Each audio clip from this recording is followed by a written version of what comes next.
Ako si John Marie, operator ng DTF30CM dito sa Bangbang Branch. Nagamit po ito ng 6 days. Ang total meters is 93 meters po. Ito po yung printer head. Ito po yung printer head.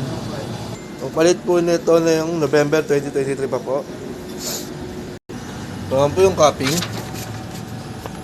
na may 60% good condition mo po.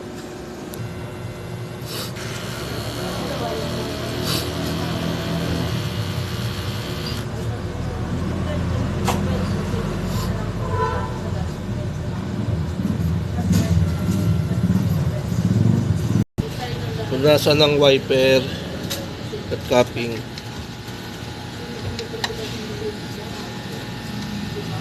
Para iwas sa pagkasira ng head at mamuo. Nozzle check.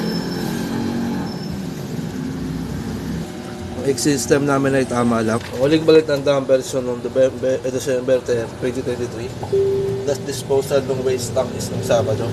Yung ABR ground wire. Ito naman po ang stock na unused stocks namin. Waiting po for delivery. Yung iba. Ito naman po. Dito naman po nakalagay yung used stocks. Ito naman po ang nagamit namin na CMYK. Ito yung white. Nasira po yung sticker. Wala naman po ako na-consume na black. Wala rin sa magenta. Wala rin sa yellow. Isa naman po sa cyan. Nasira rin po yung sticker niya nung pagkakatanggal ko. Wala po sa film. Isa naman po sa powder. Ito naman po ang aking output.